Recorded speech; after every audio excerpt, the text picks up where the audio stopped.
South African President Cyril Ramaphosa has urged men to unite against rape and sexual assault in the country, calling it a national crisis.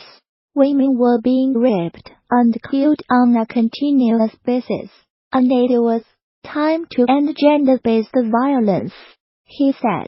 He made his impassioned plea while launching an election manifesto for the governing African National Congress.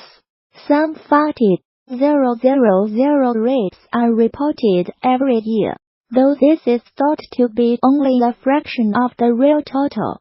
The president asked men in the packed Durban Stadium, where tens of thousands of supporters watched his speech, to stand to show their condemnation.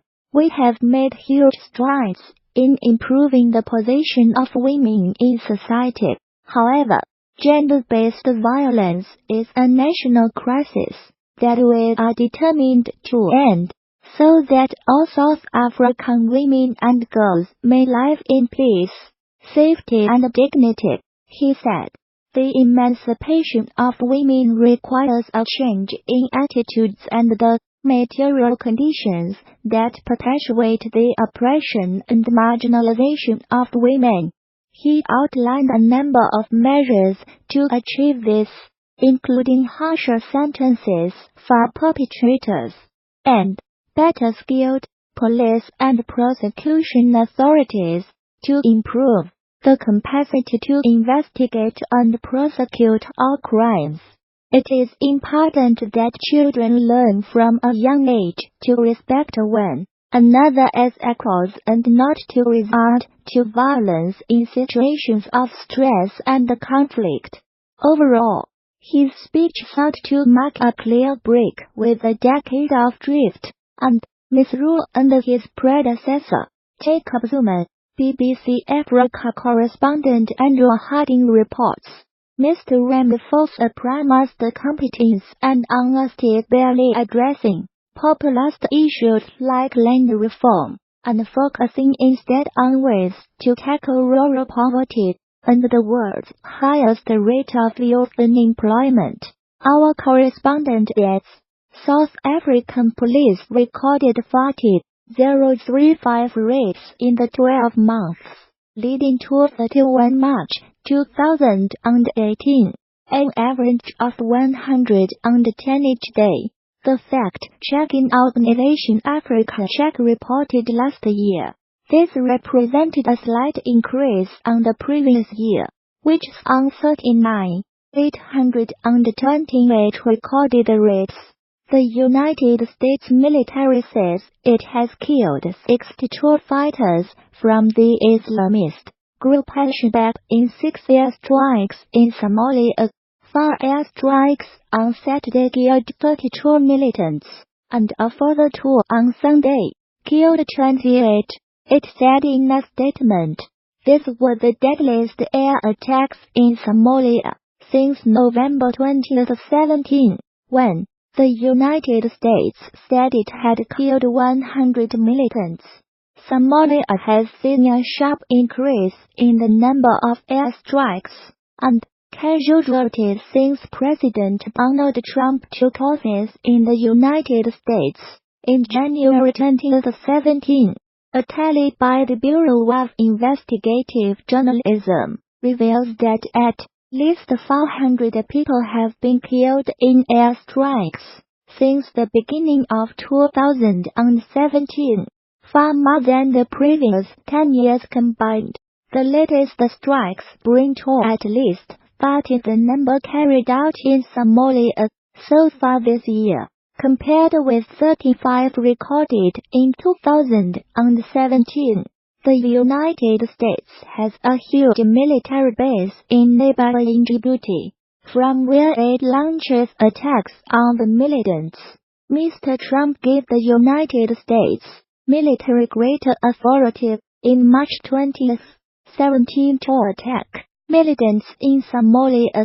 Traditionally, United States presidents have been wary of intervening in Somalia since 80 Special Forces soldiers died fighting militias in the capital Mogadishu In 1993, a battle dramatized in the film Black Hawk Down, no civilians were killed in the latest airstrikes, which were carried out in coordination with the Somali government, the United States military said.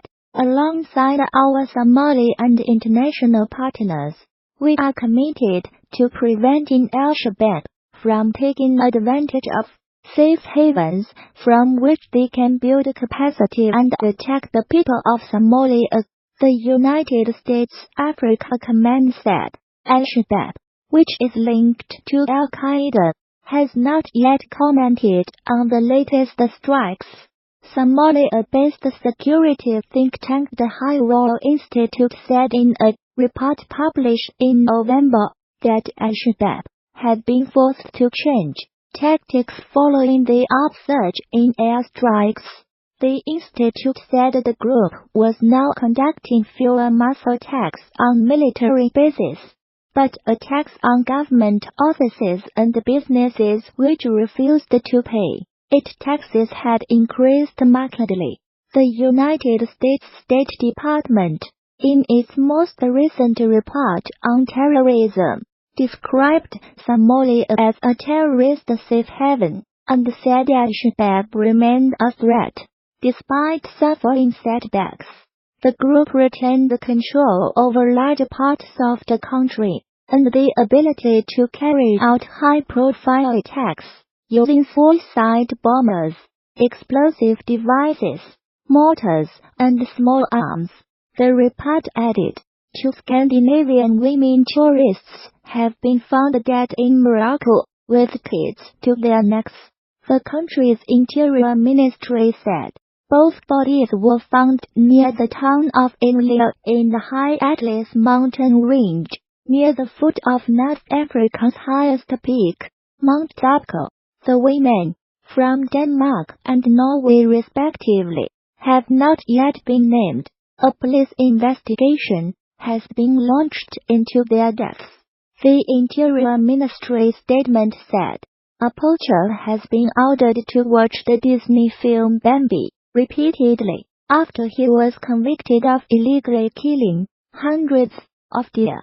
Missouri hunter David Barry, Jr., must view the film at least once a month during his year-long sentence. He was arrested in August along with 2 family members for killing the deer, taking their heads and leaving their bodies to rot. Prosecutors said it is reportedly one of the biggest poaching cases in Missouri history.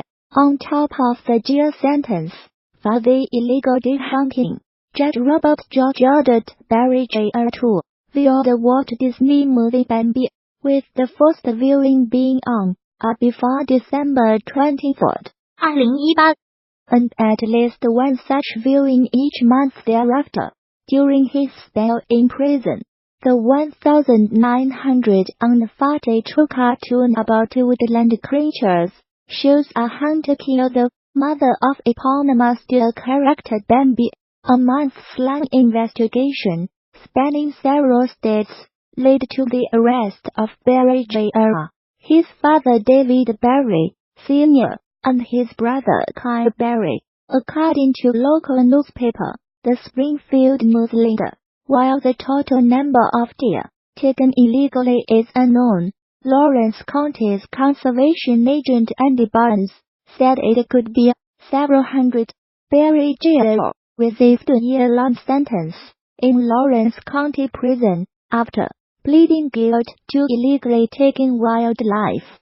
He has also been sentenced to a 120-day term in Barton County Prison for a firearms probation violation, and both he and his father had their hunting privileges revoked for life by the Missouri Conservation Commission. A popular tourist attraction has become the latest Chinese company to show solidarity with Huawei's chief finance officer, Meng Wanzhou, who was arrested in Canada on 1 December. Shannon Mountain Scenic Park in eastern Henan Province said it would waive the $9 Fatigue, 65 yuan, ticket fee for anyone carrying a Huawei phone. Ms. Meng, who was given bail in Canada, faces extradition to the United States on charges of breaking Iran sanctions. Her case has upped tensions with China. U.S. Huawei phones shoot grand photos on the mountain. A notice on the Shannon Park's social media account said, "We wish friends around the world who support Huawei success in bliss."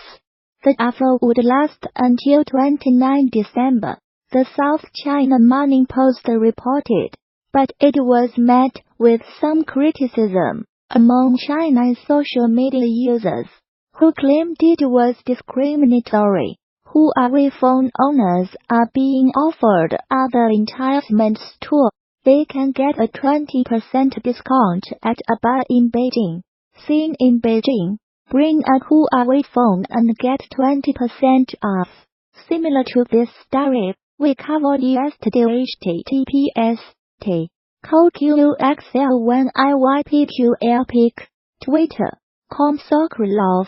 End of Twitter post by @LuoShunji. At least one firm has threatened to penalize anyone buying Apple products. A few days ago,